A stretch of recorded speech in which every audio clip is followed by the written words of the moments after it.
is Native Prairie Appreciation Week. Saskatchewan is the only jurisdiction in North America that proclaims Native Prairie Appreciation Week, or NPAW, to raise the awareness and appreciation of native grasslands. This is jointly proclaimed by Saskatchewan Ministries of Agriculture and Environment, as well as the cities of Regina, Saskatoon, Weyburn, Moose Jaw, and Swift Current. Earlier this year, Saskatchewan Prairie Conservation Action Plan and the Society for Range Management Prairie Parkland chapter were planning a native prairie tour when the pandemic derailed our plans.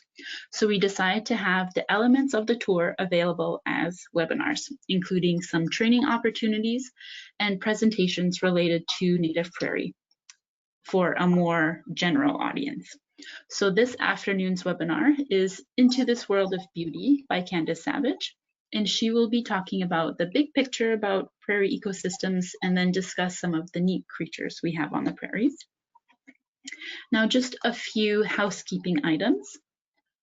All of the Native Prairie Appreciation Week Speaker Series webinars are and will be available on PCAP's YouTube channel.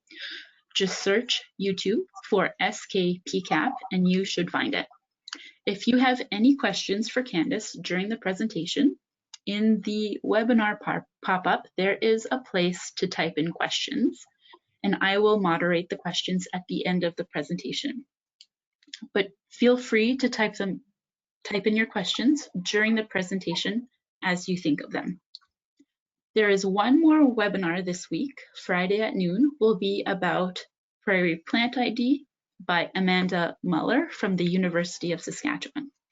The Friday webinar is full, so if you have already registered, make sure to sign on early, and if you haven't had a chance to register, it will be recorded. Just a reminder that there is still the Native Prairie Photo Contest going on PCAP's Facebook page. You will have until midnight on Friday to vote for your favorite photos. We have about 100 up there in 4 different categories.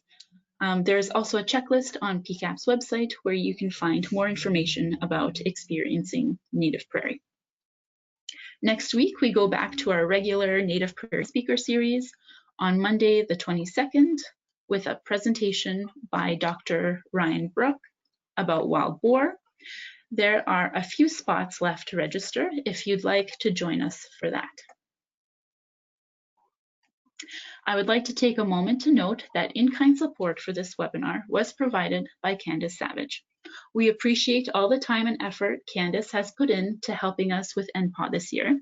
She also contributed to our Native Prairie Appreciation video that aired on Monday, and the video is also available on YouTube. Now a bit about our presenter. Candace Savage is the author of more than 24 books, including Prairie, A Natural History of the Heart of North America, which won 3 Saskatchewan Book Awards, including Book of the Year back in 2008, and it has just been re-released in an updated 3rd edition. Her other titles include A Geography of Blood, Unearthing Memory from a Prairie Landscape, which focuses on the grasslands of southern Saskatchewan and was chosen by the Saskatchewan Library Association for this year's One Book, One Province tour. In addition to writing, Candace serves as chair of Saskatoon's Nature City Festival, sings in Le Cœur des Plaines, and plays her squeeze box in the Saskatoon Fiddle Orchestra. She is the descendant of several generations of prairie settlers and finds herself at home in both East End and Saskatoon, Saskatchewan. And with that, I will pass the controls to Candace, and she can get started. Am I on? We can't see your screen yet. Okay, it's there. I have been made presenter. Look at this. Show my screen. There we go. I have a feeling that might be working. Yes. Okay. Well, here I am. This is Candace. Thank you very much for joining this webinar today. I'm coming to you, oops, we're going to see if maybe the control, yeah, there we go. I'm coming to you from Saskatoon in Treaty 6 territory and the homeland of the Métis Nation. Wherever you may be on Turtle Island, I'm really glad you're here. When I asked my friend Joseph Natal how to properly acknowledge that we're on treaty land and on this special place, he gave me this song. So I would like to share that with you. It goes in my very imperfect Cree, Aski oma oche kiano, Aski awa kakawe now, Aski oma oche kiano. Something like this. Aski oma oche kiano, Aski awa kakawe no, Aski oma oche kiano. Aski oma oche kiano, Aski awa kakawe no, Aski oma oche kiano. Earth, this from all humans. Earth, this our mother. Earth, this from all humans. So the title of my talk today is Into This World of Beauty.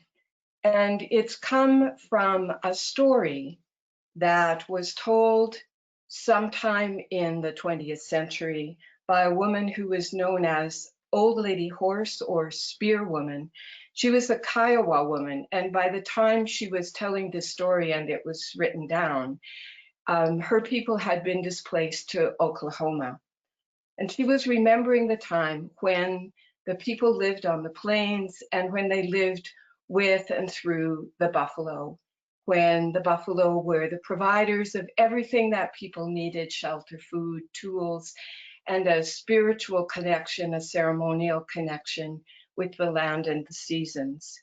And then she remembered the time when the buffalo began to be hunted and overhunted, and the soldiers came in the US and the hide hunters came across the plains, and the buffalo began to understand, she said, that they were defeated.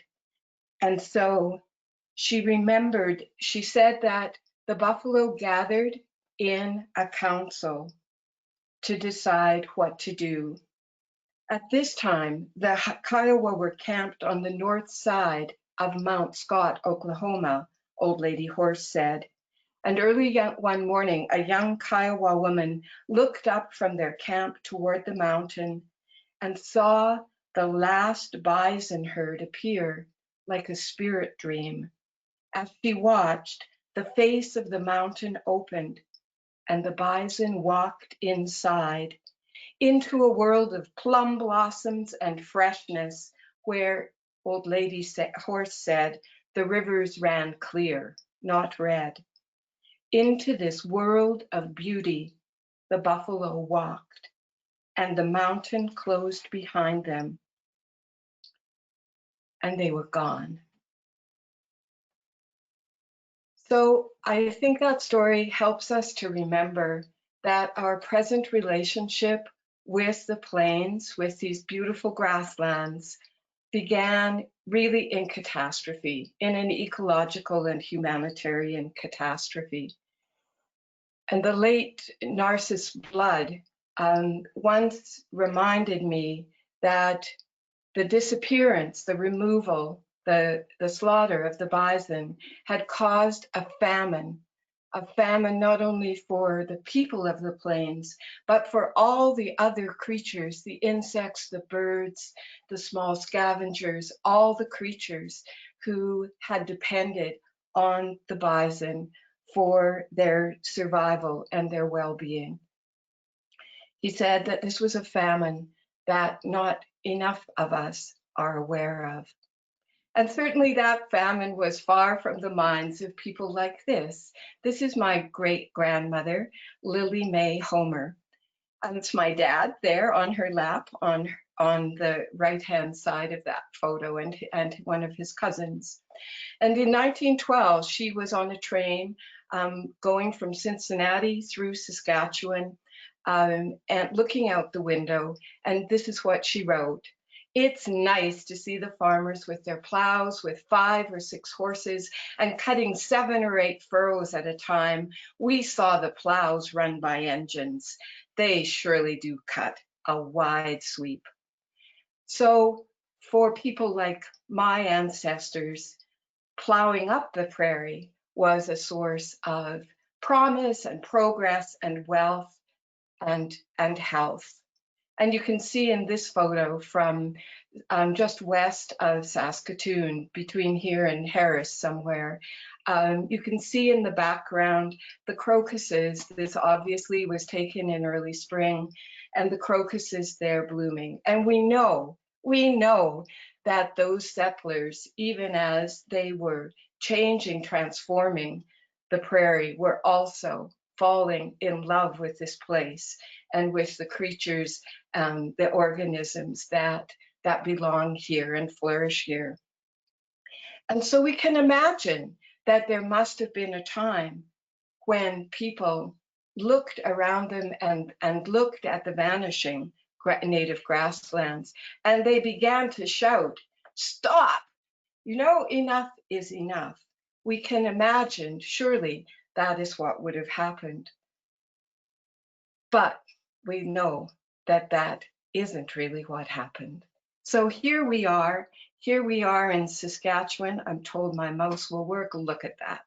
Here we are in Saskatchewan, at the northern edge of the northern Great Plains, the largest ecosystem in North America, one of the great grasslands of the world, which in its original magnificence supported millions of bison, probably an equal number of pronghorns.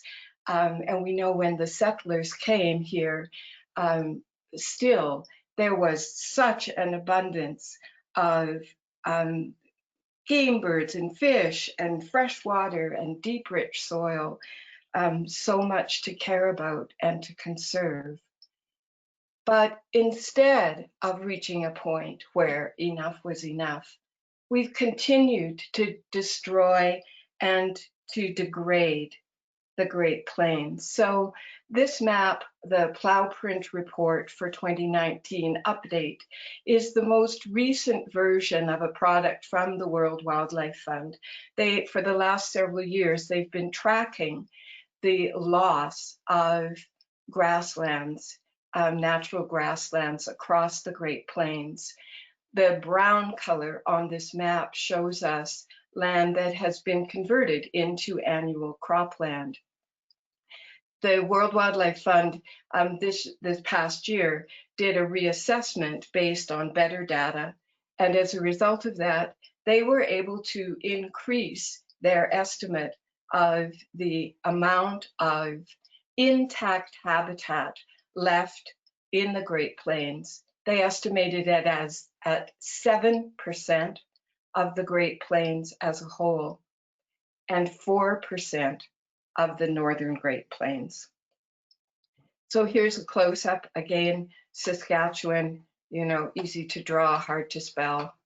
And all the little orange particles show areas of grassland that have been plowed up in just the most recent years. So if we look at the PCAP website, we find this reminder: grasslands are one of the world's most threatened ecosystems, making them a conservation priority. The leading cause of this loss is the conversion of grasslands to cropland. A recent analysis at University of Regina shows a decline of 3.3 million acres over the last 25 years in Saskatchewan, exceeding losses reported for any other major ecosystem type. There ought to be a law, right? I mean, really, there ought to be a law against the destruction of grassland at this stage, if not a long time ago. So this is a new map, one of the new estimates of the amount of grassland remaining in Saskatchewan. This was created on the basis of satellite information with some ground proofing by researchers at Saskatchewan Polytechnic. I should explain that by their estimate, we have perhaps 8.5% of grassland left in Saskatchewan. But of course, it's not all intact. So on this map, the dark green, the darkest green color, indicates areas that are 75%, quarter sections that are 75 to 100% native grassland species in vegetation. And then you go down through the various shades of green to the yellow, where perhaps only 1% of that particular quarter section is grassland. So you can see how fragmented and degraded our grasslands are becoming. And we know that what we can't see on this map is the drainage of wetlands, the application and drift of pesticides and what effect that has on grassland insects, for example, disturbances associated with energy installations, invasive species, and the pervasive disruptions caused by climate change.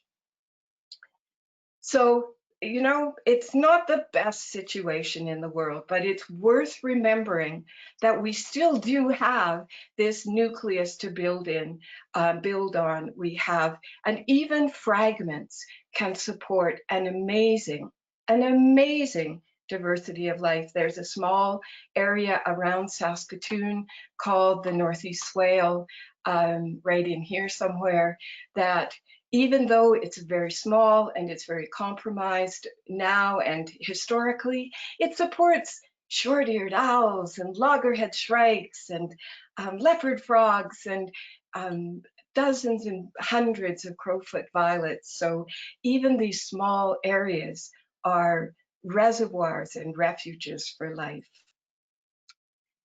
Yes, so we're finding compressing and degrading the space that's available for these species and for these landscapes, but there's still places of resilience and hope.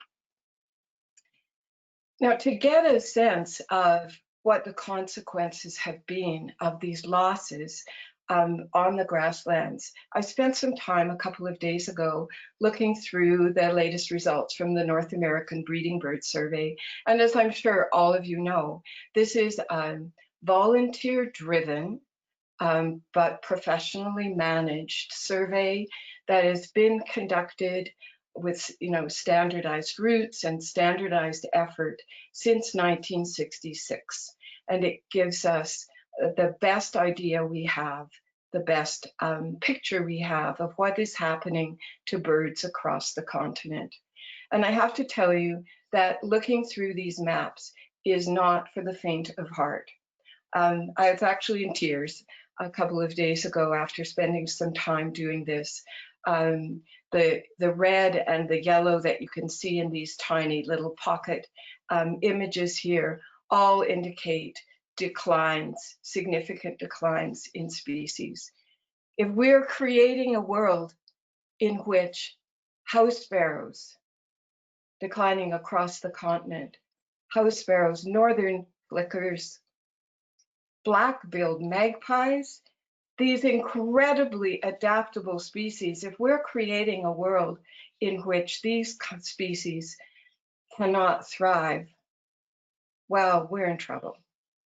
But we already know that, right? We know that we're in the midst of a global biodiversity crisis. So this shouldn't come to any of us as a surprise. So I wanted to have a look at what was going on from slightly closer to home. So I turned to the State of Canada's Bird Report. This comes from the North American Bird Conservation Initiative, and this is the 2019 version. And you'll see here, hey, you know, could be worse. Whoops, let's go back and look at that cheerful graph. So we see that waterfowl populations are increasing, have increased nicely since the 1970 baseline. Birds of prey, wetland species, forest birds. What do we have here? Anyway, I can't see my whole screen, so I hope you can. Forest birds, but then when we get below the line here, shorebirds taking a terrible downward trend. Aerial insectivores just plunging towards the zero line here, and grassland birds down 60% just since 1970. And as Charles Darwin reminded us all those years ago, rarity is the precursor to extinction. So again, we can see, you know, good news for many species of wild waterfowl. And here we are. This is us here in the Prairie pothole region. There's Saskatchewan again. And so you can see blue is a sign that these are stable and increasing populations. Swainson's hawks, here we are again in our same region. You know, not everywhere are Swainson's hawks doing well, but our region is a refuge for them. Look what's happening across the continent to red-winged blackbirds. But look, here we are. Our region, despite wetland loss, our region is a refuge for red-winged blackbirds. And even some forest birds are doing well, better than expected in our part of the world. So across the continent again, yellow warblers, suffering terrible population losses, but the prairie pothole region again is providing resources for those birds.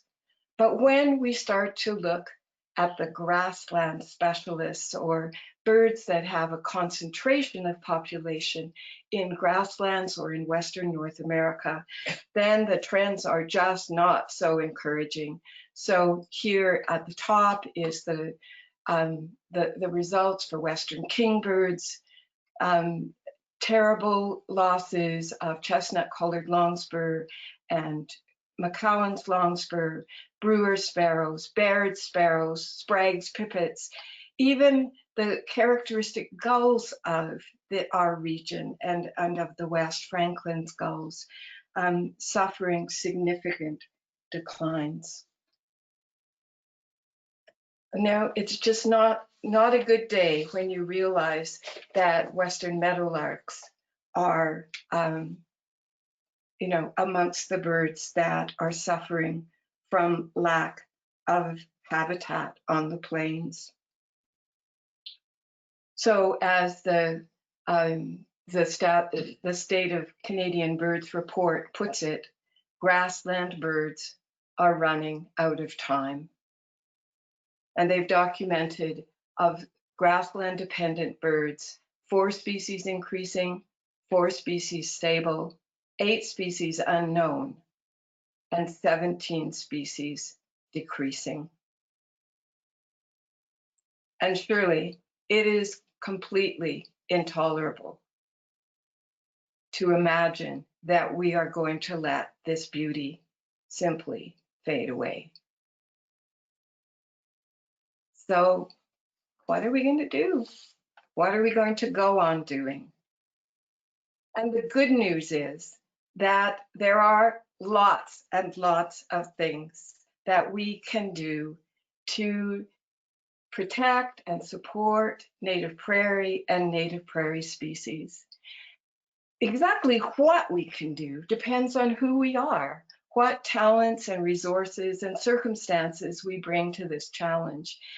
If you're a photographer like Hamilton Greenwood, who is provided me with many of these images to use today. If you're a photographer, perhaps your contribution will be taking beautiful photographs. If you're a singer, you may be singing. A writer, a citizen. There's so many different ways of contributing to the restoration and health of natural grasslands. Now, if you happen to be a landowner, a farmer, or a rancher, then you have particular possibilities. Ranchers who own or lease native prairies will be faced with the challenge of managing grasslands well. So you might have the option of protecting your land under a conservation easement. And it's worth pointing out, it's very important to point out, that ranchers are and historically have been the guardians of the grasslands. I always like to remember with gratitude that the land that is now protected as Grasslands National Park was previously protected by ranch families. So if you happen to be a carnivore, buying range-fed beef is a way of supporting prairie conservation. If you're a farmer, perhaps you're taking an interest in organic farming techniques or the new enthusiasm and movement towards regenerative agriculture, which values biodiversity as a tool in creating productive and sustainable farmlands. Lots of wildlife-friendly techniques that many farmers have been practicing for a long time. It's interesting that there are new tools too, things called results-based conservation agreements that are using public funds to pay ranchers and other land managers to produce results on the land, to create habitat. If you happen to be a leader in an Indigenous community, then you might consider joining the Buffalo Treaty. This was first signed in 2015. It was initiated by the Blackfoot and Blackfeet in southern Alberta and Montana.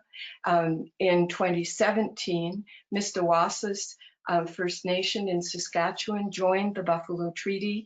It is an initiative to restore bison as wildlife to Indigenous managed lands and to reestablish the connection between Indigenous people and this fundamental species that is of such great importance.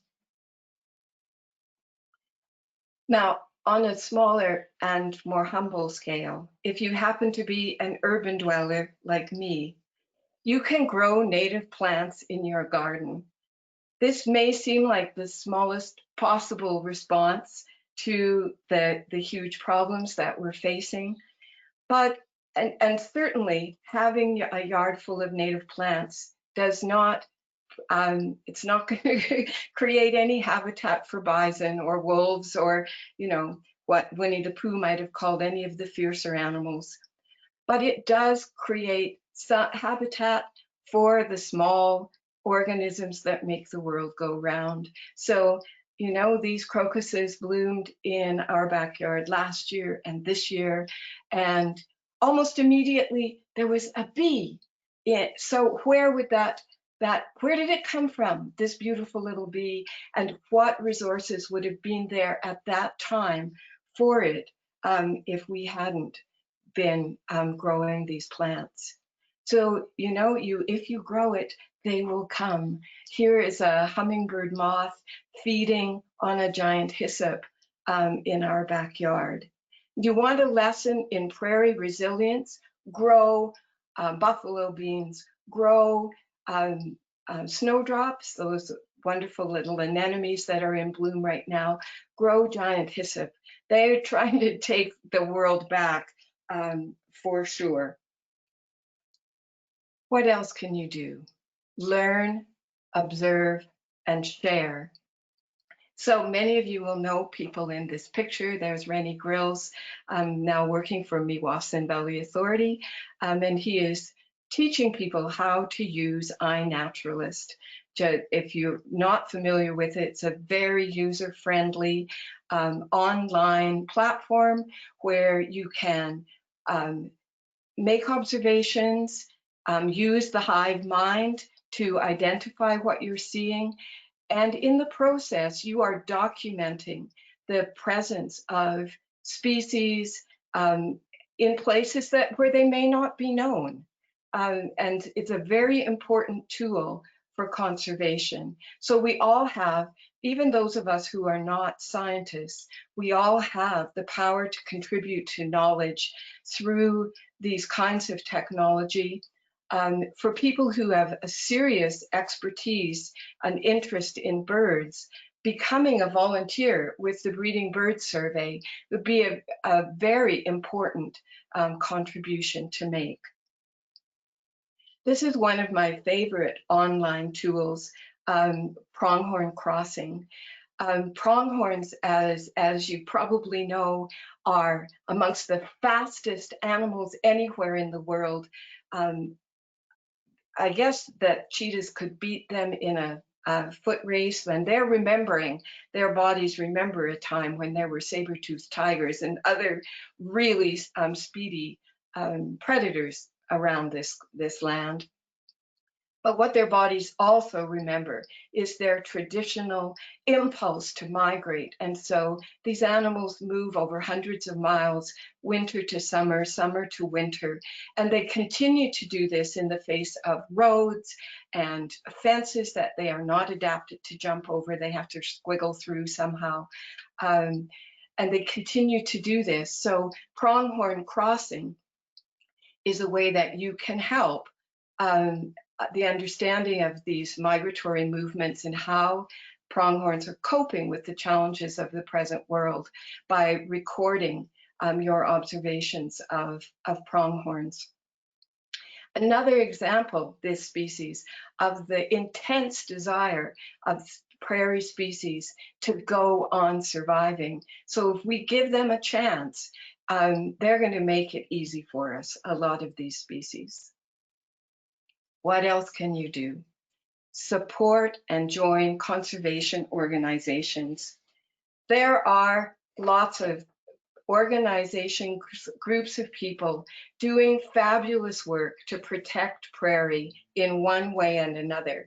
And you, across Saskatchewan, you are sure to find a home in one of them. If you find yourself downcast, there can be nothing better than to put yourself into the company of people who share your concerns, your worries, your grief, and who are doing something about it.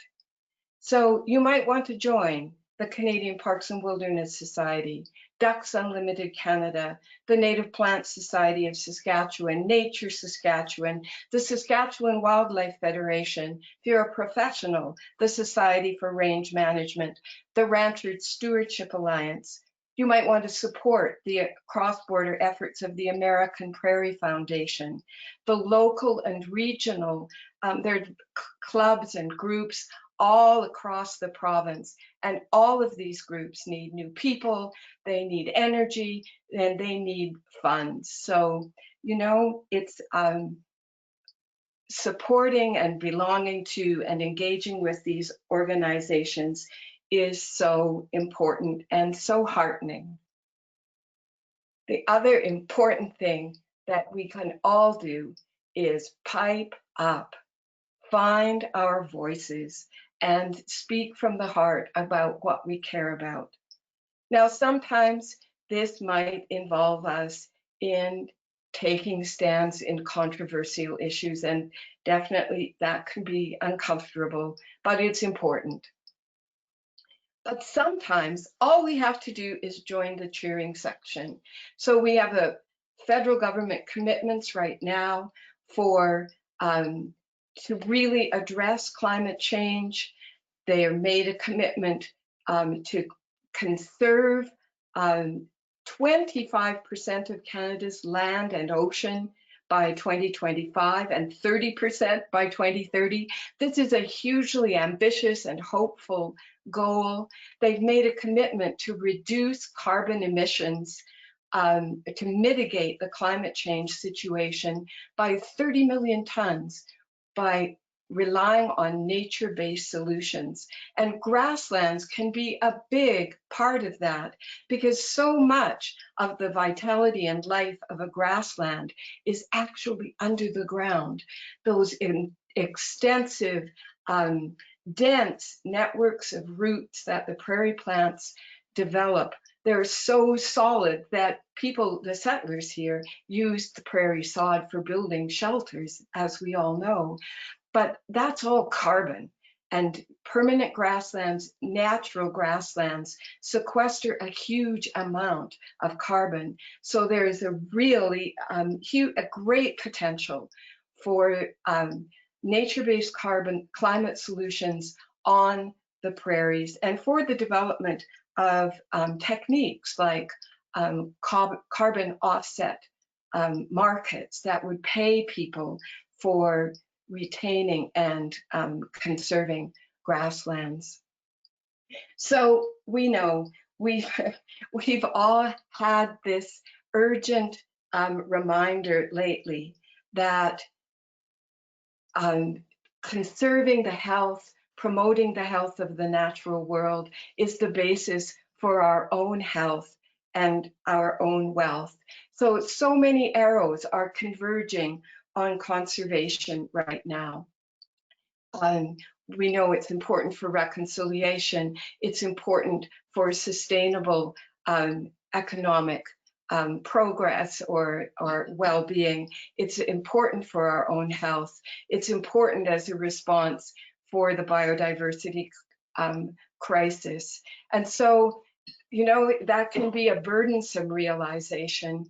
I think in addition to all these other things that we can do, and while we are doing them all, we also need to take care of our own selves. And fortunately, one way of doing that is simply to get out there and enjoy being alive, immersed in all this beauty. And it helps too if you can surround yourself with people who are full of optimism and hope. They might be the adults who are other adults who are part of conservation organizations, or they might be people like this, my two granddaughters, Asha and Laurel, who've taught me another song, which goes like this: we're planet protectors, we've got the power, we're planet protectors, okay. And if you sing that to yourself often enough, you start to believe it, and you start to believe it because it's true. We have certainly seen again in the last short while that change can happen, and we as citizens with voices, we do have power to make change. Things can change for the better, and we can be agents of making that happen here on the prairies as everywhere. So I started this talk with the tagline, "Into this world of beauty." And I, you know, I think that the beauty is already here, it's all around us. And I choose to believe that through our love and our care and our collective action, that the world of beauty on the grasslands of Saskatchewan doesn't lie in the past or in a dream, a nostalgic dream. That beauty lies in the future. It lies in the best future that we can imagine and we can create together. And with that, I'm going to be quiet and wait to hear what you have to say.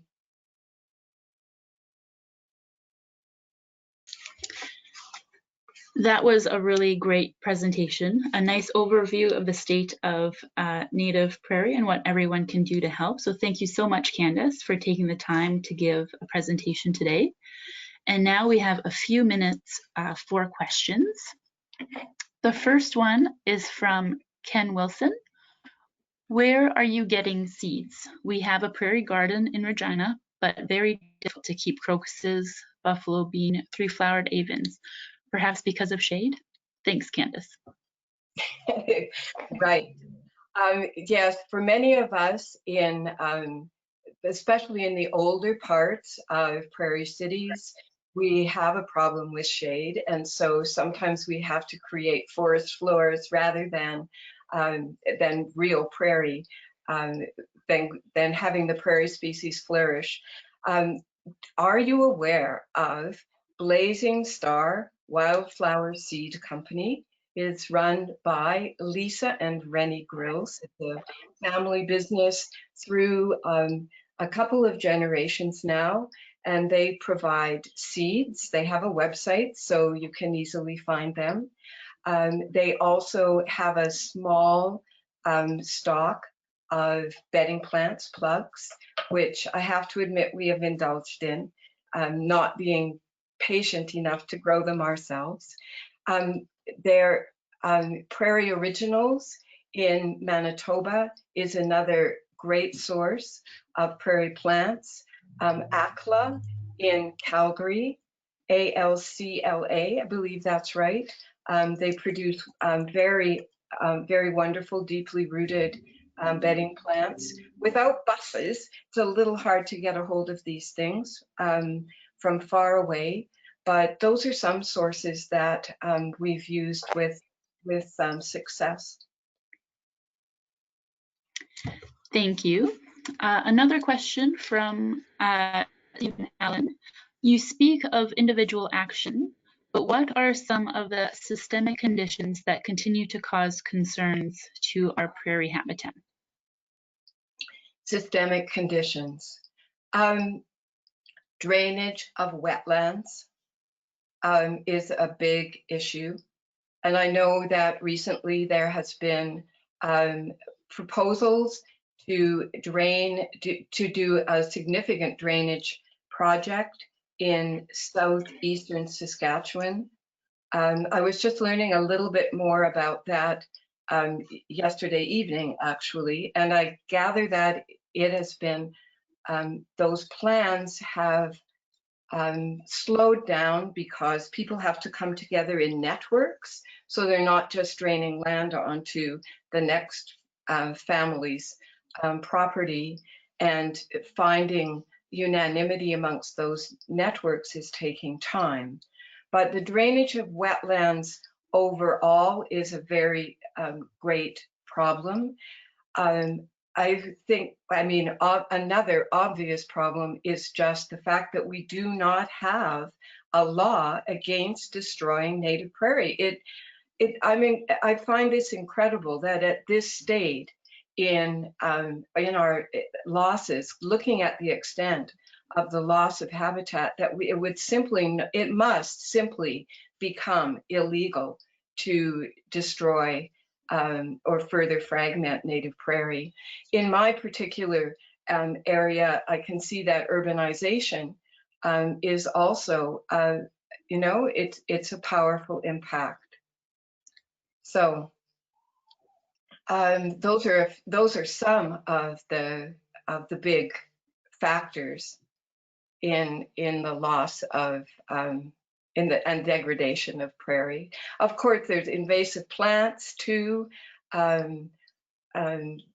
damage done by oil and gas expansion and the proliferation of roads. So yeah, lots of things that require attention. But I think it's important to remember that none of us can do it all, that we each need to tackle some portion of these challenges in ways that are you know, that we're well suited to do. Thank you. And now we have a comment from Paul Hanley. He says, excellent presentation, disturbing and hope-filled at the same time. Thank you. And we have another question from Nathaniel Schmidt. How feasible is the prospect of restoring lost grassland? And are there efforts underway for increasing restoration protection in the Canadian prairies?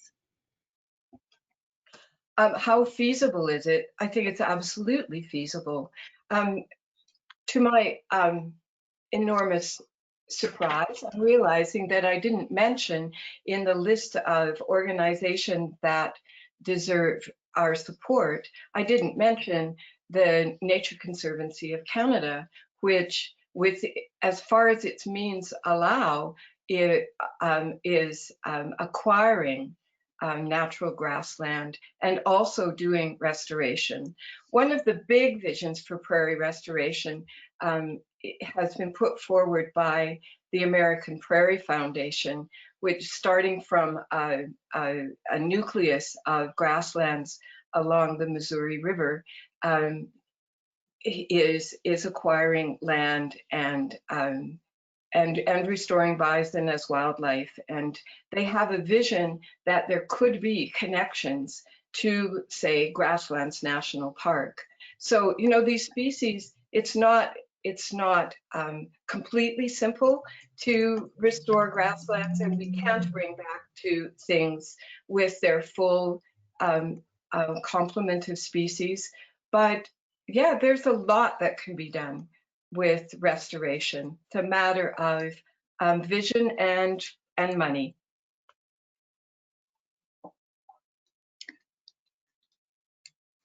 Thank you, Candace. PCAP also holds a Native Prairie Restoration Reclamation workshop every few years. And so it's usually an event that hosts around 250 people from the prairies. And so we talk about projects and new methods and things like that.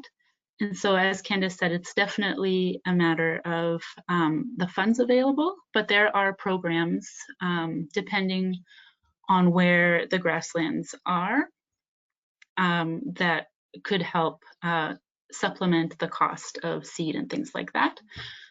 So if you're in the Southwest, there's the South of the Divide Conservation Action Program.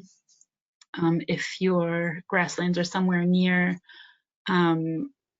known species at risk locations, organizations like Nature Saskatchewan have funding available, depending on if they have funding from the federal government and things like that. It also takes a number of years, and there's a number of steps where at first you have to start with seed or weed control for a few years, and then you have to seed it a certain way, and it might take a few years for it to establish. And so it's not always successful. It's definitely possible. You just need to plan ahead and be patient and have the funds to pay for the seed. Worth pointing out maybe that it's doable. It's important to restore prairie on various scales, because yes, even on the size of an acreage or a quarter section, small fragments, as I mentioned earlier, small fragments can hold significant life. So that's encouraging. I mean, obviously we need large landscapes as well, and they're very, very precious. But even a small restoration or a small fragment protected one way or another is important. Yeah, and there's also programs that to seed forbs, so like flowering plants along crops, so that it provides habitat for pollinators and things like that. So that definitely adds into like where it can be a smaller area and still benefit. Our next comment is from Glennis Joyce. Says, thank you, Candace. Reading Prairie, a Natural History of the Heart of North America, I learned what not to do related to ants. They used to be enemies in my garden. Now they are my friends. Well, she's referring to the fact that on the prairies, since glaciation, in most places there were no earthworms. And, you know, we've all been taught that earthworms are the soil builders, but on the grasslands, it's the ants that do the work of bringing soil, reworking the soil. So, yeah, that's neat. mhm. Our next question is from Sarah Grover. It says, thank you, Candace, for taking the time to speak today. I am an up-and-coming ecologist studying disturbances in grasslands. I was wondering what one piece of advice you would give to myself and other future grassland ecologists. Don't give up. I think that's my big advice to all of us, that this work is really hard and it's often really discouraging, but hope is a renewable resource, and the land, even however fragmented, you know, to go back out to a piece of natural grassland and lie on your back and look up at the clouds, it reminds you why you're there. That these are places beyond any human ability to create. Could we create a long-billed curlew? I don't think so. So, you know, what you're doing matters immensely. And don't give up. Find the ways to ground yourself in the earth and do the work that you've been called to do. And hooray for you. Excellent. We have one last comment. It is from Paul Hanley again. An interesting project is returning roadway ditches and road allowances to native plants, which creates connectors to join patches of prairie together. So just as we were saying earlier. That we do that in some states in the US. Yeah.